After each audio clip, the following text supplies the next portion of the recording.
Adorai ao Senhor, vestidos de trajes santos.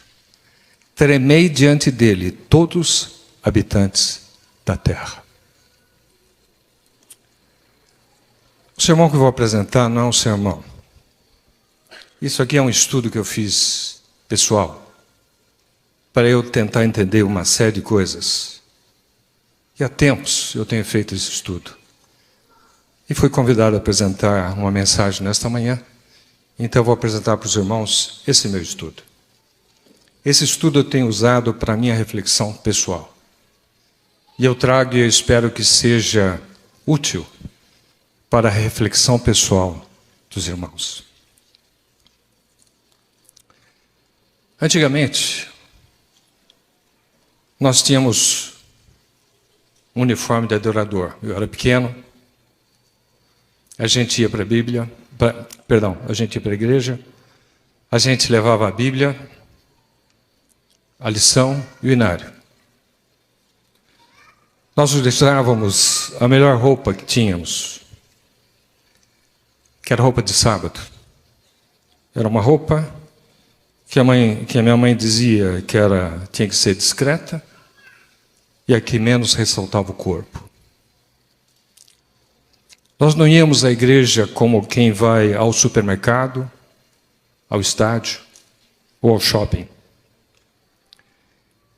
Fazíamos questão de diferenciarmos o sagrado do secular, inclusive na roupa. Meus pais me faziam levar a Bíblia e assim que eu aprendi a ler, meus pais sempre faziam acompanhar na Bíblia o que o pastor estava falando, o que o pastor lia. E um dia eu falei o seguinte: pai, o pastor que está falando a Bíblia que ele está lendo, por que eu tenho que ler também?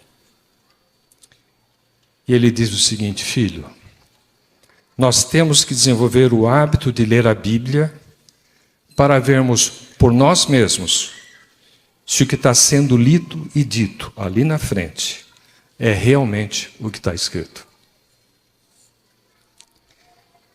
E ele me falava de Atos 17, versículo 11.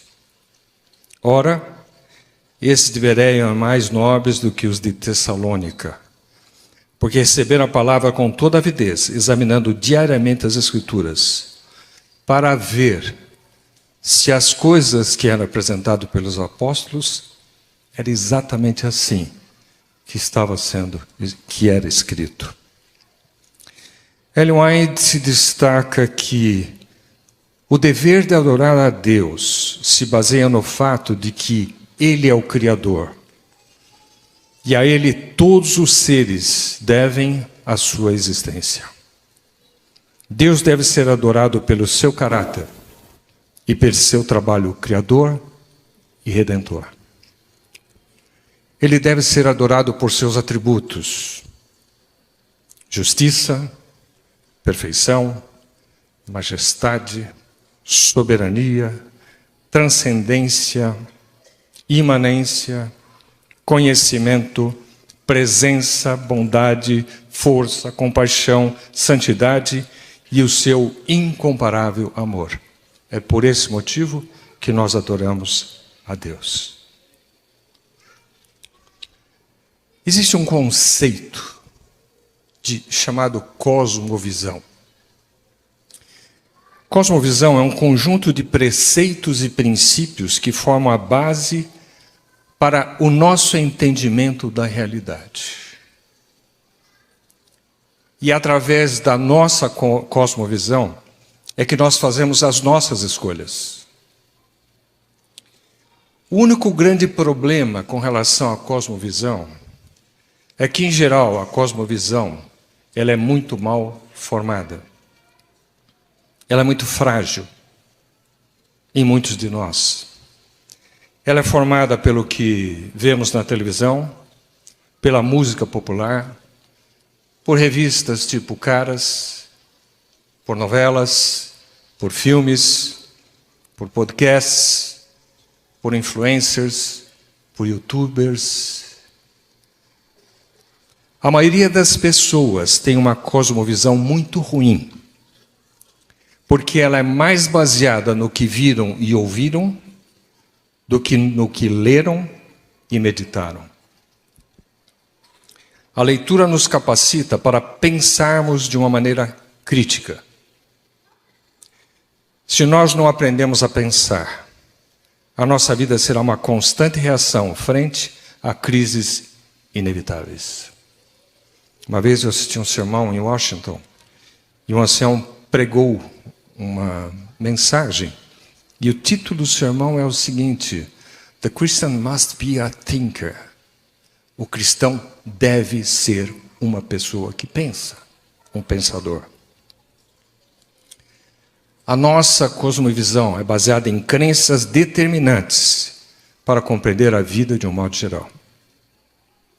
E é a nossa cosmovisão quem vai ajudar-nos a entender aquelas perguntas filosóficas mais profundas que habitam em nós, que é o seguinte: por que existe algo ao invés de nada?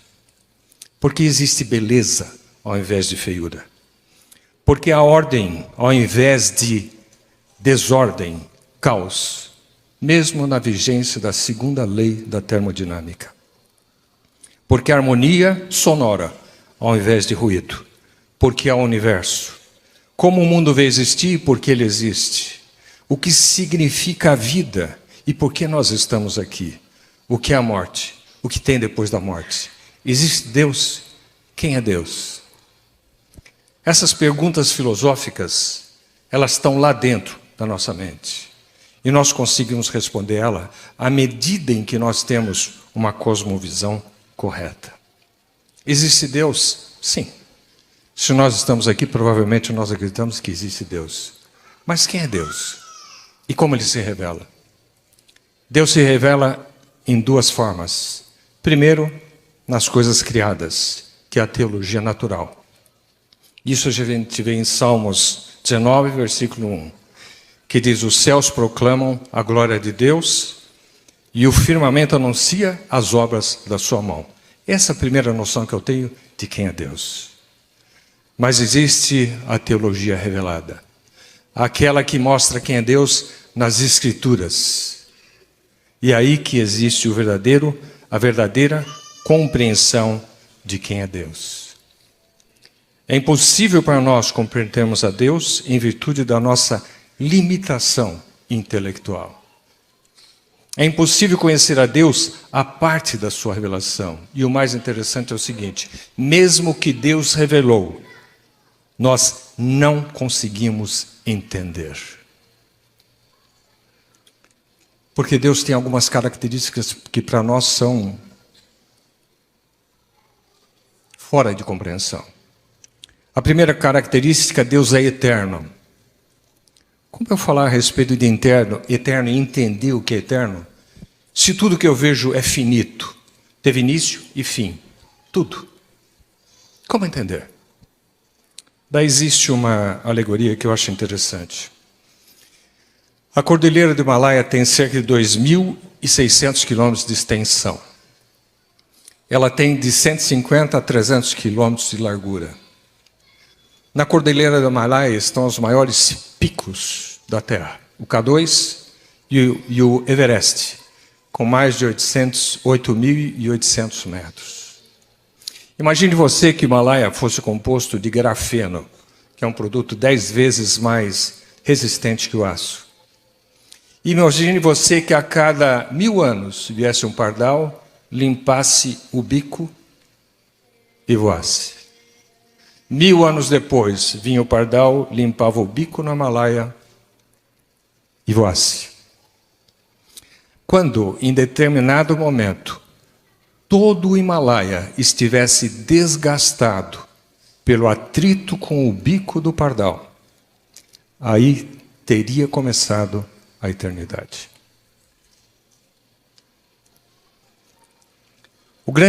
Segunda grande característica de Deus é a imutabilidade. A imutabilidade de Deus é coerentemente apresentada através da Bíblia como fidelidade ou constância em seus atos históricos. Deus é fiel e Deus é constante em tudo o que Ele faz. A imutabilidade de Deus, portanto, é compreendida não como impassibilidade, mas como eterna identidade da natureza de Deus consigo mesmo e fidelidade histórica.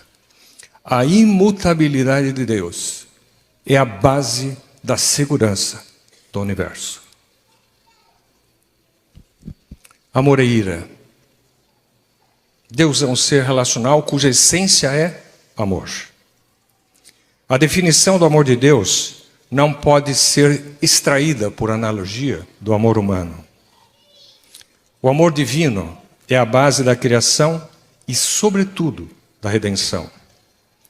O amor de Deus entregou o Filho, e o amor do Filho se fez entregar por mim e por você.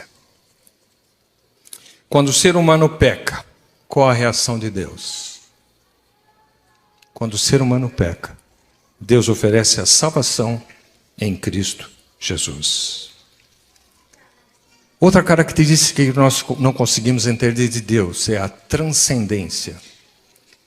Apesar de Deus ter criado tudo, Ele não se limita e não é limitado pela sua criação. Se eu for 1 milhão de anos-luz nesse sentido agora, Deus está lá. Se eu for 1 milhão de anos-luz nesse sentido agora, Deus está lá. Isso se chama transcendência. Ultrapassa a criação. Lá não vai estar um pedacinho de Deus. Lá está Deus. Lá não vai estar um pedacinho de Deus. Lá está Deus. E Deus, que não pode ser preso em nenhum lugar, está aqui, nesta manhã, na sua totalidade. Essa característica se chama imanência. É uma característica que a gente não consegue entender. A criação de Deus, a criação depende exclusivamente da atividade e da sabedoria de Deus. A criação não requer nem admite a existência de qualquer princípio fora de Deus, tais como matéria, energia ou tempo. No princípio era Deus. No princípio não havia matéria. No princípio não havia distância. No princípio não havia energia. No princípio havia Deus. Como eu vou entender isso? A partir de Deus, da sua palavra, Ele diz, haja e ouve. Deus é o único que tem a capacidade de criar ex nihilo. Ou seja, cria tudo a partir de nada. Deus criou apenas com a sua palavra. A nossa Terra tem cerca de 12.560 quilômetros. O Sol, que é uma estrela de quinta grandeza, tem um diâmetro de 1.392.700 quilômetros. O Sol queima cerca de 600 milhões de toneladas de hidrogênio por segundo. E o Sol tem energia para queimar mais 6 bilhões e meio de anos. Existe de 100 a 200 bilhões de galáxias. E em cada galáxia exista cerca de 500 bilhões de sóis. A maior estrela da constelação Canis Majoris, ou Cão Maior, se ela fosse oca, caberia dentro dela 1 quatrilhão de planetas Terra dentro. Se fosse possível dar uma volta em torno da Canis Major, dessa estrela, a 1.000 km por hora, nós levaremos 1.100 anos para darmos uma volta. Isso tudo surgiu de uma palavra. Faça-se. Haja. Esse é o nosso Deus.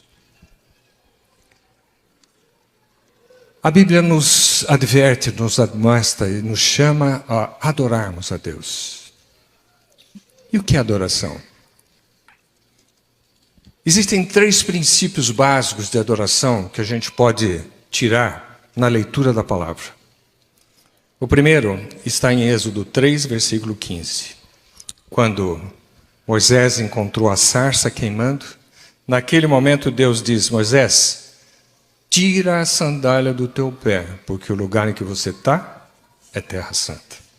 Primeiro conceito de adoração: não importa o local, o que torna santo é a presença de Deus. E quando Deus está presente, Ele espera de você e de mim uma mudança de atitude.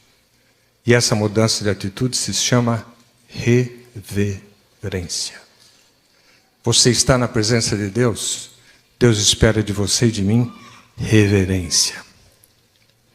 O segundo grande conceito de adoração a gente vê em Levíticos 10, que fala a respeito de Nadab e Abiú, filhos de Arão. Quando eles trouxeram fogo estranho perante o Senhor. E Levíticos 10:10 diz: eles foram mortos, pois não diferenciaram o santo do profano, entre o imundo e o limpo. Segundo conceito de adoração é a introdução do fogo estranho no culto. Fogo estranho no culto. E o terceiro princípio de adoração a gente vê em Gênesis 4, 1-12, história de Caim e Abel, todos vocês conhecem. Que a adoração não é pelos meus valores, nem pelo meu gosto, nem pelos meus méritos. Deus me diz como adorar. 3 princípios. O culto de adoração não foi feito para satisfazer os meus gostos, e sim para dar louvor ao nosso Criador e Salvador. O culto de adoração não é um momento de entretenimento, um momento de encontro com os amigos, que por falta de opção, vem sábado cedo ao encontro social. Ouvir música agradável, ouvir uma palestra de autoajuda, dar algum dinheirinho como ajuda de custo para a igreja, se abraçar no final da reunião e ir para casa, embevecidos com a sensação do dever cumprido. Não, isso não é adoração. O pastor Ronaldo tem falado muito a respeito do cristão pós-moderno. A gente vive o pós-modernismo há pelo menos 40 anos. Mas isso seria uma reflexão para outro momento. Mas é interessante a gente ler, e eu ouvi tempos atrás, uma entrevista do Dr. Rodrigo Silva, falando as características do cristão moderno. Diz o Dr. Rodrigo Silva: o que o cristão moderno procura é um evangelho de serviço. O cristão consumidor, com programação à base de louvor, conjuntos musicais, músicas que mexam com o sentimento e emoção, de preferência com bastante ritmo e sincopada. Com versos simples e repetitivos. Prega-se pouco sobre pecado. O cristão moderno quer ser menos sectário, menos minoria, menos incomodado. Ele quer uma religião personalizada, mais parecida com a sua personalidade do que com Deus que se assemelhe a Ele. Um Deus feito à sua imagem e semelhança, e não o contrário. O cristão moderno quer um culto que fale mais de autoajuda e menos de pecado. Um evangelho que traga solução para os seus problemas atuais, relegando a vida eterna e o caminho estreito para um momento secundário. Ele pensa que talvez, inclusive, o caminho da porta estreita seja um evangelho equivocado, fruto de uma leitura fundamentalista. Outro dia eu vi um pastor falar uma coisa que eu achei extremamente interessante. Antigamente, quando o pastor chamava o pecado pelo nome, o cristão se arrependia e mudava. Atualmente, quando o pastor chama o pecado pelo nome, o cristão se ofende e muda de igreja. E aqui nós entramos no conceito de adoração. Adoração é uma manifestação de exaltação racional em reconhecimento e submissão a Deus. Porque Ele é o Criador, porque Ele é o mantenedor, porque Ele é o Redentor. Porque Ele é amor, porque Ele é misericordioso. Adorar é reconhecer, exaltar a Ele e a Ele se submeter. Deus criou a você e a mim com uma coisa chamada livre-arbítrio. Você e eu podemos escolher o que quisermos. Eu não sou obrigado a escolher nada. Deus me deu esse direito. Eu posso escolher qualquer coisa, inclusive adorá-lo ou não. Se eu não quiser adorá-lo, eu continuarei a viver, ganhar dinheiro, ter bens, talvez uma vida relativamente bem. Porque isso está nas bênçãos gerais de Deus para a humanidade. Em Mateus 5,45 a gente lê, porque Ele faz nascer o seu sol sobre maus e bons, e faz chover sobre justos e injustos. Bênçãos gerais. O pastor Roberto Motto, tempos atrás, fez aqui uma série de cultos, e ele diz o seguinte: no entanto, se eu resolver adorar a Deus, eu não tenho livre-arbítrio de como fazê-lo. Deus diz como deve ser adorado. Muitos, quando ouvem essa frase, se revoltam. Falam, que Deus é esse? Que Ele exige adoração e ainda fala como quer ser adorado. E aqui tem um ponto que a gente precisa entender. Deus determina como eu devo adorá-lo, não porque Ele é arbitrário, como muitas pessoas imaturas pensam. Pastor Benedito Muniz falou alguns sábados atrás, Deus não é um ser narcisista que criou para ter quem o adore. Não. Deus não precisa que alguém o adule. Deus não precisa da minha adoração a fim de aumentar a sua autoestima. O fato de eu adorar não vai fazer com que ele se sinta mais Deus. Agora ele sabe que se eu adorar por mim, eu adorarei a um Deus que eu construirei, a minha imagem e a minha semelhança. Eu farei uma adoração e louvor baseados em meu gosto, nos meus méritos, nos meus valores, e não em princípios. Portanto, até na adoração, eu preciso que Deus me diga como fazê-lo, não por Ele, mas por mim. Hoje, é muito comum a gente ver grupos, comunidades, às vezes que saem da nossa igreja e fazem os seus grupos, que dizem que você pode adorar a Deus do seu jeito. Então eu vou fazer algumas perguntas. Se é verdade que cada um pode adorar a Deus do seu jeito, por que Nadab e Abiú morreram ao oferecer a adoração que foi considerada estranha? Se o que vale é a boa intenção do coração, por que Uzá morreu ao tentar segurar a arca? Se o que vale é fazer a obra de Deus da maneira que quiser, por que Saul foi reprovado quando ofereceu sacrifícios a Deus na demora de Samuel em chegar?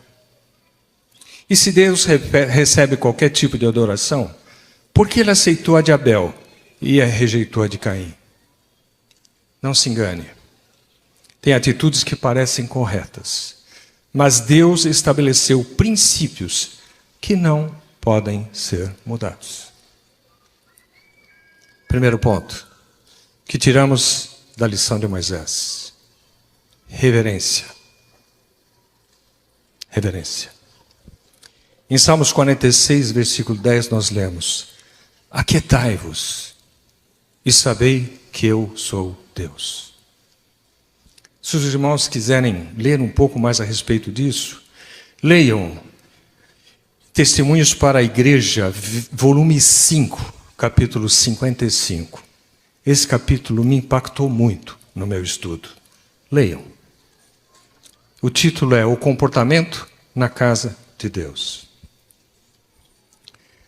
A verdadeira referência a Deus é inspirada pela percepção da sua infinita grandeza e da sua presença. Com esse senso do invisível, todo o coração deve se sentir tremendamente impressionado. O momento e o lugar de oração aqui são sagrados, porque Deus está aqui. E ao ser a reverência manifesta em atitude e comportamento, o sentimento que a inspira será aprofundado, porque santo e tremendo é o seu nome, diz o salmista. Os anjos, quando pronunciam o nome de Deus, cobrem o rosto. Com que reverência, então, nós, que somos pecadores e seres caídos, deveríamos pronunciá-lo com o nosso lábio? Isso está em Profetas e Reis, página 25 e 26. Agora eu vou fazer uma reflexão que eu faço para mim. Às vezes, quando a gente entra na igreja, o serviço não começou, às vezes dá a nítida sensação que parece que nós estamos num teatro ou em um estádio, momentos antes de começar o espetáculo. As pessoas falam alto. Alguns gritam, cumprimentam-se com o bater de palma de mão, na tentativa de fazer o maior barulho possível. Conversa-se qualquer coisa. Após começar o serviço, as pessoas continuam falando. Muitas vezes a gente sentado aqui consegue ouvir as pessoas falando, conversando alto, 2 bancos atrás. As pessoas têm alguma coisa para falar, as pessoas não cochicham e falam o essencial. As pessoas ficam falando alto. Se a música que é tocada para meditação e preparo do espírito aumenta um pouco o volume das vozes também aumenta. Não se tira um momento de meditação, oração, leitura da Bíblia, preparo do espírito para a adoração. Muitas vezes, para nós que vamos começar um culto aqui na frente, uma das coisas mais difíceis é fazer com que as pessoas se aquietem. A música começa a tocar, o líder começa a falar, as pessoas continuam de pé, conversando, ou conversando alto, já sentados. Uma atitude que às vezes parece que a gente está dizendo, Deus, espera um pouco lá fora, que ainda não chegou o seu tempo. Deus, não nos incomode ainda. Se as pessoas realmente tivessem a noção da presença de Deus, se sentiriam extremamente envergonhadas. Eu vou ler alguns trechos do livro Testemunho para a Igreja, volume 5. Conversas vulgares, cochichos e risos não devem ser permitidos na igreja, nem antes, nem depois das reuniões. Se faltam alguns minutos para o começo do culto, devem eles entregar-se à devoção e meditação silenciosa, elevando a alma em oração a Deus, a fim de que a adoração se torne para eles uma bênção especial. Um pouco mais para frente, o Espírito de Profecia diz o seguinte: se ao entrar na casa de adoração o povo fizesse com a devida reverência, lembrando-se de que ali se acha na presença do Senhor, o seu silêncio redundaria em testemunho eloquente. Às vezes eu me pergunto,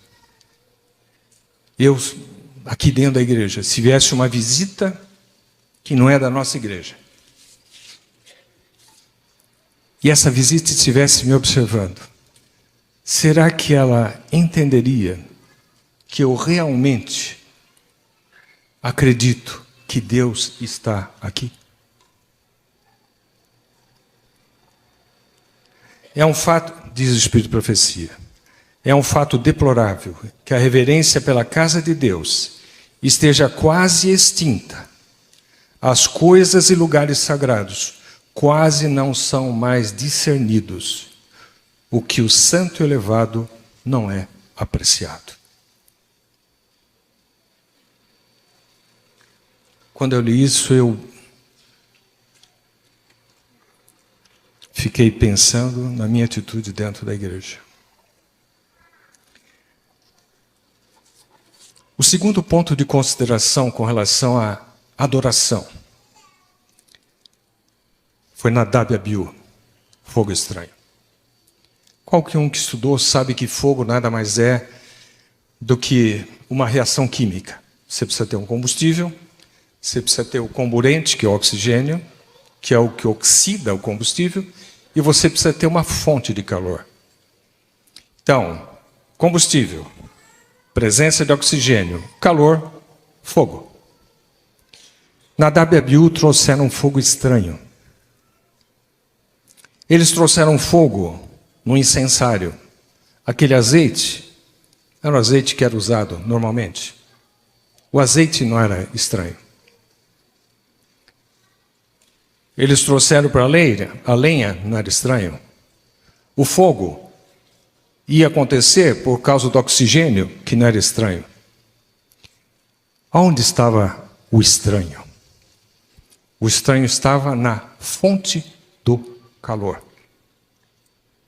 Aí que está o estranho. Combustível, oxigênio, fonte de calor. Nós, seres humanos, por natureza, nós somos combustível extremamente inflamáveis, você e eu. Emocionalmente inflamáveis, você e eu. Por isso, Deus quer de você e de mim um culto racional. Qualquer fonte de calor, se nós não prestarmos atenção, nós pegamos fogo. Nós somos o combustível, pegamos e mantemos fogo correto, apenas na presença do Espírito Santo, que é o comburente e a fonte de calor. Portanto, daqui da frente, o que é fogo estranho? Tudo aquilo que vem da fonte incorreta. A mensagem pode ser fogo estranho. A música pode ser fogo estranho. A historinha pode ser fogo estranho. Por mais que emocione a audiência, pode ser fogo estranho. Pastor Alberto Tim, na Revista Adventista de junho de 2001, ele diz o seguinte. Ele escreveu um artigo que diz o seguinte: podemos ser ainda considerados o povo da Bíblia? E ele diz que até o final da década de 70, uma das características do adventismo era o extremo conhecimento bíblico. Tanto é que os adventistas eram conhecidos como o povo da Bíblia. Eu me lembro muito bem que muitos adventistas competiam num concurso de conhecimento bíblico. E eu me lembro de uma das últimas que venceu o concurso bíblico no Brasil e que defendeu o Brasil em Israel, foi a professora Yolanda Anversa. E eu sei disso porque a professora Yolanda Anversa foi a minha professora de Bíblia no ginásio. A partir da década de 80, o interesse pelo conhecimento bíblico doutrinário foi superado por uma leitura existencialista da Bíblia. E cada vez mais essa visão existencialista, pietista, tem entrado no nosso meio. Consequentemente, não aqui, graças a Deus, porque nós temos tido sermões poderosos, mas existem lugares em que os sermões, em muitas das nossas igrejas, se tornaram mais leves, pouca passagem bíblica, pouca citação do Espírito de profecia. Cristo é apresentado como o nosso amiguinho, como um camarada que aceita tudo, um camarada que nada cobra. Nós nos achamos íntimos dele, não é? E até passamos a chamar ele, o pai dele, de você. Nós o tratamos assim. Mesmo com uma língua tão rica como a nossa. E com relação a isso, dizendo que Eu me lembro de que uma vez eu ouvi um psicólogo falar. Hoje se ouve muito falar que os pais devem ser mais amiguinhos dos filhos do que pais. E um psicólogo falou uma vez o seguinte: meu filho, eu lhe transmiti a vida. Eu preparei o seu quarto antes que você nascesse. Eu comprei as suas roupinhas. Eu comprei as fraldinhas. Eu lhe dei casa. Eu comprei sua comida todos os dias. Eu comprei as suas roupas. Eu paguei a sua escola. Eu fiquei sem dormir enquanto você estava doente. Eu paguei o hospital quando você precisou de tratamento. Eu comprei o seu tênis quando o seu estragou. Eu lhe dei a bicicleta quando você mais desejou. Eu chorei com você quando você chorou. Eu ri com você quando você estava feliz. Eu te apoiei quando você fraquejou. Eu estive ao teu lado em todo o momento da sua vida até aqui.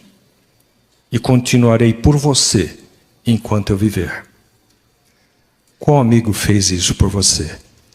Portanto, meu filho, não me diminua. Eu não sou seu amigo. Eu sou seu pai. Essa é a mesma ideia que muitos têm a respeito de Deus como pai. Pai é pai, não é amiguinho. Deus é Deus, não é amiguinho. Deus não é meu amiguinho de futebol, meu amiguinho de bar, meu amiguinho de balada, meu amiguinho de passeio, meu amiguinho de videogame. Deus é meu Criador. Deus é meu mantenedor. Deus é meu Redentor. Foi capaz de morrer por mim. Ele se fez um de nós, mas continua sendo Deus. Portanto, a minha forma de tratá-lo, adorá-lo, meu relacionamento com ele, meu respeito por ele, transcende a minha forma de eu tratar um amiguinho. Segundo ponto. Segundo ponto de fogo estranho. Música. A função da música no culto é preparar o espírito para a adoração. Criar um ambiente de reflexão, santidade, preparando a mente para ouvir a palavra de Deus. A música no culto não deve buscar excitar as emoções do adorador. Em Evangelismo, página 611, diz: a verdade deve ser apresentada à mente o mais isenta possível do elemento emocional. No livro Música da Igreja, Daniel Planck disse: o cântico de Moisés é uma resposta de adoração pelas qualidades e pelos atos divinos. Para Israel, Deus era o seu cântico e o motivo de louvor. O cântico de adoração baseia-se em quem Deus é e no que Ele faz e fez. Nunca deve ser centrado no homem. A divisão sul-americana publicou um documento que fala a respeito da filosofia adventista do sétimo dia com relação à música. E diz lá: a música não é moral nem espiritualmente neutra. Os hábitos e a cultura não são guias suficientes na escolha da música. Ou seja, não adianta você dizer: não, eu vou tocar um sambinha, mas eu vou pôr Jesus no meio. Ou eu vou tocar um rock e colocar Jesus no meio. Não, porque a música em si, ela não é neutra. Se eu falar agora para vocês Rolling Stones, se eu falar Bach, se eu falar Chitãozinho e Chororó, se eu falar Anitta, nós associamos esses nomes a estilos musicais: rock, clássica, sertaneja, pop, reggaeton, funk, carioca. Esses estilos musicais têm o seu ambiente próprio, com os quais estão associados e são considerados impróprios quando fora do contexto. Uma igreja, um circo, um velório, uma balada. Todos têm o seu próprio sentido, a sua atmosfera, comportamento e característica musical do ambiente. É impróprio ou fora de contexto ouvir uma música de funeral num circo. Ou uma música de balada num funeral. É impróprio. Portanto, é impróprio ouvirmos músicas com roupagem sacra, mas de estilo popular, em um culto de adoração. É impróprio.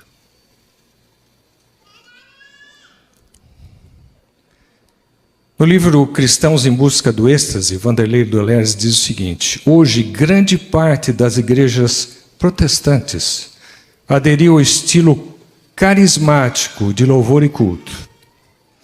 O uso de estilos musicais populares na adoração é parte essencial do movimento carismático, com sua ênfase na emotividade festiva e um culto caracterizado pela informalidade. O sermão, o tempo do sermão, ele é suprimido, ou seja, você não tem tempo para falar o que você estudou, em proveito do louvor. Ellen White, em Mensagens Escolhidas, volume 2, página 38, diz o seguinte: Satanás fará da música um laço pela maneira por que é dirigida. Deus convida seu povo que tem a luz diante de si, na palavra e nos testemunhos, a ler e considerar os conselhos. Se eu conseguir com que vocês saiam daqui hoje e vão ler a respeito disso, eu já estou muito satisfeito. Hoje muitos seguem ignorando as instruções divinas e continuam fundamentando seus conceitos e valores na própria opinião, nos gostos pessoais, nas ideias de pessoas influentes ou nas práticas das maiorias. Mas eu vou citar pastor Ted Wilson, no Adventist World, em setembro de 2011, diz o seguinte: embora tenhamos diferentes culturas na Igreja Adventista e perspectivas em relação à música, é importante que não permitamos que músicas contemporâneas e não religiosas se infiltrem na igreja, de modo que não vejamos nenhuma diferença entre o que ouvimos no rádio e na igreja. Se você ouvir na igreja uma música que você não consegue diferenciar se essa música é da igreja ou do rádio, Ted Wilson, ainda na pregação na Conferência Geral em 2013, diz o seguinte: resistam aos estilos de adoração e música que estão mais centrados no entretenimento do que na humilde adoração a Deus. Se a música soa como pertencendo a um concerto de rock ou uma casa noturna, ela deve permanecer lá, no concerto de rock ou na casa noturna. Qual o papel da liderança da igreja? Ezequiel 44, 23 diz o seguinte: a meu povo ensinarão a distinguir entre o santo e o profano, e o farão discernir entre o imundo e o limpo. Ellen White, no Grande Conflito, página 509, diz o seguinte: a conformidade aos costumes mundanos converte a igreja ao mundo, jamais converte o mundo à igreja. Hoje, às vezes, a gente tem a impressão que a gente tem que fazer as coisas, sobretudo quando a gente quer buscar o pós-moderno, que a gente deve fazer no estilo, não é? O mais parecido possível com o que eles estão acostumados. Mas eu vou repetir. O Grande Conflito, página 509. A conformidade aos costumes mundanos converte a igreja ao mundo, jamais converte o mundo à igreja. E o último ponto que eu gostaria de tocar. Há tempos, tem entrado nos nossos serviços de culto o uso do aplauso. Em geral, após uma apresentação musical, um aplauso. E quando eu ouço isso, eu sempre me pergunto o seguinte: Por que nós não batemos palmas para os diáconos quando recolhem a oferta? Por que nós não batemos palmas para os professores da escola sabatina das crianças? Por que nós não batemos palmas para os que ornamentam a igreja? Por que não para o zelador, que deixa a nave deliciosamente limpa a cada sábado? Eles não estão fazendo o trabalho do Senhor? Não são dignos de serem reconhecidos? Existem 3 bons artigos denominacionais a respeito desse assunto. Um foi escrito por Lee Roy Holmes. O título em inglês é And Now a Round of Applause. Quer dizer, e agora uma rodada de aplausos. Lá ele diz, a origem histórica do aplauso remonta ao teatro, a arena de esportes e o encontro social. A introdução do aplauso no culto sagrado ofende a sensibilidade espiritual dos que têm essa compreensão. Para estes, o aplauso no serviço do culto muda o foco da adoração do vertical para o horizontal. Diz ele ainda, é uma anomalia como tocar um rock, ou um funk, ou um samba em um serviço de comunhão. Seculariza-se o sagrado. As palmas expressam aprovação, gratidão, louvor, e a gratidão pelo entretenimento agradável ou excitante que apresentaram. A razão para a rejeição de palmas no culto é que no culto toda a adoração, toda a honra e toda a glória e louvor devem ser dados exclusivamente a Deus. No livro Música no Tempo do Fim, Leandro Dalla, ele tem uma frase que eu achei muito interessante. Lá diz o seguinte, louvar é agradável, adorar nem sempre. Se há louvor ao humano, não há adoração a Deus.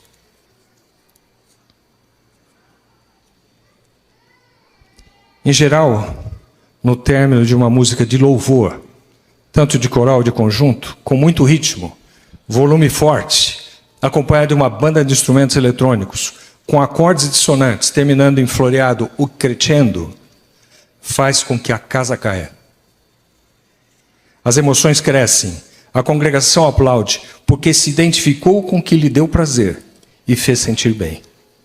Se a congregação se emocionou, muitos acham que Deus também se emocionou. Mas não.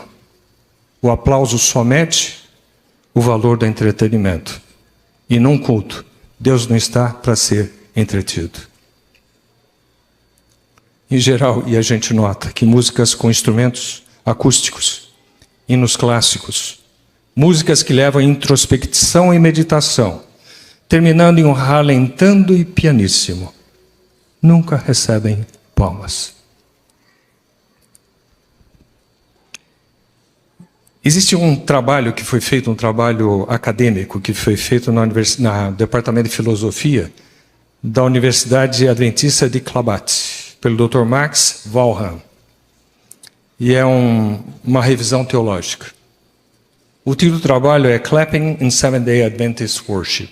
Quer dizer, uma tradução assim é o aplauso no serviço de culto da Igreja Adventista. E lá ele fala 4 razões pelos quais as palmas estão entrando na igreja. Primeira, o aumento do secularismo em nossas igrejas pela adoção do padrão midiático secular de entretenimento nos serviços da igreja. Segundo, a adoção de cultos e estilos evangelísticos das mega churches, igrejas carismáticas e pentecostais, onde normalmente você não tem mais um púlpito, e sim um palco. Terceiro, aculturar a igreja incorporando elementos da tradição local na forma de músicas e teatralização, e conceitos não cristãos de adoração. E por fim, falta de entendimento do que a Bíblia e o Espírito de profecia dizem a respeito destas coisas. No Velho Testamento, no Novo Testamento, e se você ler Apocalipse 5, quando o maior coral de todos os tempos se reúne em adoração, os 4 seres, ao final de ouvir aquele cântico, ao invés de baterem palmas, eles falam amém. O amém foi usado no serviço do velho culto, no culto do Velho Testamento, no Novo Testamento, e também será na Nova Terra. O amém confirma a mensagem. O aplauso homenageia o artista.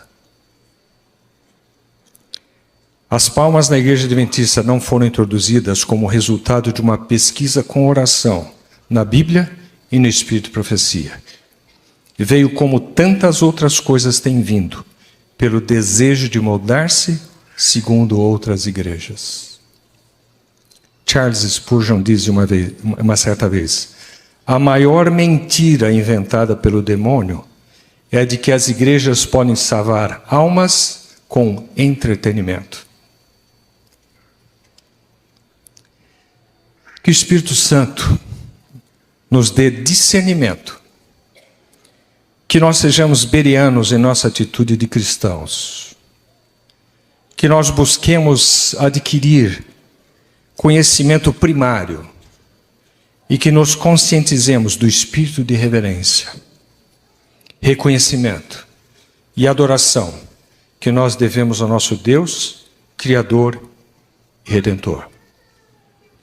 Em pouco tempo, o grande Deus que adoramos efetuará o último ato de amor, de misericórdia e de justiça na batalha contra o mal.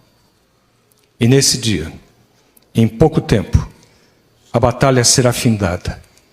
E de acordo com Apocalipse 21, versículo 4, naquele momento, Ele enxugará dos nossos olhos toda lágrima. E não haverá mais morte, não haverá mais pranto, nem lamento, nem dor, porque as primeiras coisas já são passadas. E então, de uma lua nova até outra, e desde um sábado até outro, e virá toda a carne a adorar perante mim, diz o Senhor. Pois Cristo, o Cordeiro de Deus, venceu a batalha. Por isso a Ele todo louvor, toda honra e toda glória, para todos sempre. Amém.